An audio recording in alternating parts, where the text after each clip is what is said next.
And we've got some breaking news coming in, this time from the Western press. The New York Times now reporting that the Israeli government didn't tamper with the devices, the pagers and the mobile phones, etc., that exploded in Lebanon, killing Hezbollah terrorists. It was the Israeli government itself that had manufactured them as part of an elaborate ruse, reports the New York Times, quoting unspecified defense and intelligence officials, unnamed defense officials from Israel.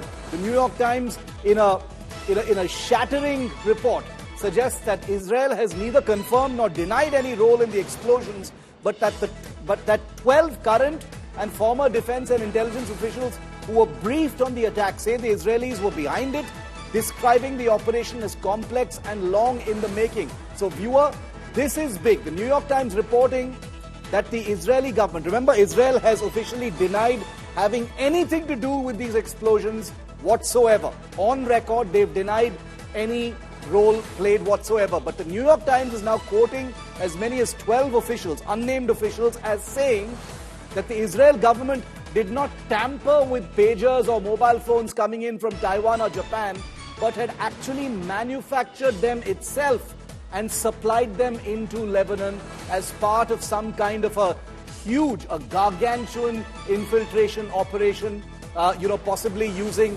artificial technology, logos and branding to mimic technology that was coming in from Taiwan or Japan in order to get those devices into the hands and the pockets of Hezbollah persons. The pagers began shipping to Lebanon in the summer of 2022, before the 2023 attack, in fact, in small numbers, but production was quickly ramped up after the Hezbollah stopped using cell phones. Very, very important information coming in, viewer. This New York Times report is suggesting that this methodology used by Israel predates what happened on October 7th last year in the attack that killed hundreds of Israelis in that Hamas attack. Israel had put into motion a plan to establish some kind of a shell company, says the New York Times, that would pose as an international pager producer. Let me just quickly summarize that for you, because this is, if any part of what the New York Times is reporting is true, this means that Israel did not tamper with pagers coming in from Taiwan or Japan or wherever it is, planting something in it and supplying it to Lebanon. It was Israel itself that was actually manufacturing fake versions of Taiwanese or Japanese handheld devices and supplying them, as part of a massive ruse into Lebanon so that they would be used by the Hezbollah. This was something that started in 2022, and Gaurav Sawant is with me live. Gaurav, very, very interesting information. Obviously, all of it, attributed to unnamed sources in the Israeli system. But, if any part of this is true, this is earth-shattering, because it basically means that this kind of an operation, this level of warfare was started before October 7th, 2023, and was probably scaled up and put into action at this time. Shiv, this truly is next level intelligence gathering and intelligence operations. If, as you rightly point out, any of this is true, but by all accounts it does appear to be true, because look at it prima facie. The Taiwanese company Gold Apollo say they did not supply these pagers. At the same time, the Japanese company also says that they had stopped manufacturing these handsets way back in 2004 and 14. So between 4 and 14, they manufactured them. So who was manufacturing it?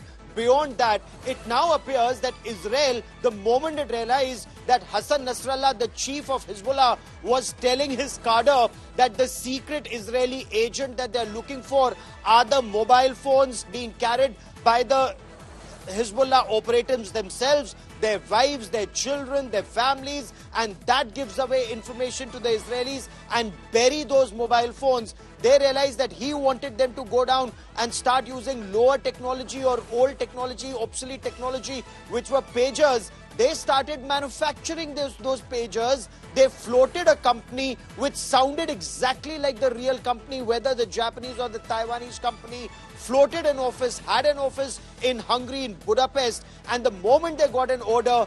Usually everyone goes for what is known as L1. You understand L1, the concept of the lowest pricing. So they gave better than market pricing, and Hezbollah were drawn to that, and then they started manufacturing it, initially passing just regular pagers, because that way they got all the information that was given by the Hezbollah commanders to the Hezbollah fighters on those pagers. Israel was able to intercept them since they were manufacturing it.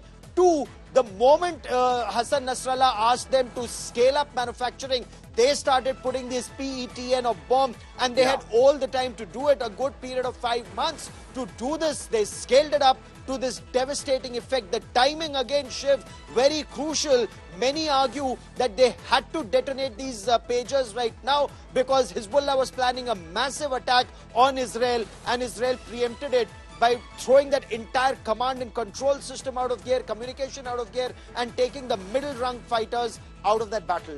This is, this New York Times report, like Gaurav said, if any part of this is true, it basically takes the story that we already know about what happened in Lebanon and exponentially makes it bigger. It makes the complexity of the planning and execution of what Israel has managed to do against the Hezbollah, hundreds of times bigger than just what we so far understood to be true, which is that Israel had intercepted imports of these pagers, had tampered with them, planted explosives, and then forwarded them into Lebanon.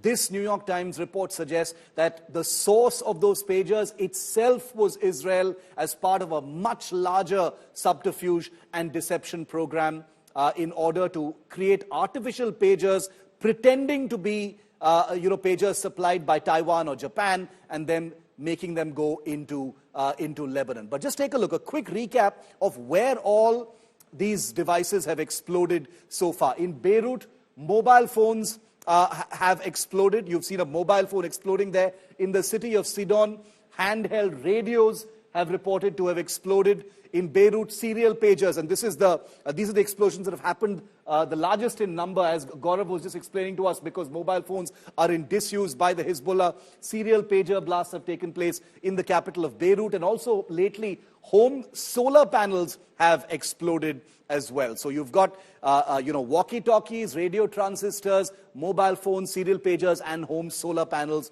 that have all exploded. 20 people have killed, over 350 people have been injured in these explosions over the last couple of days.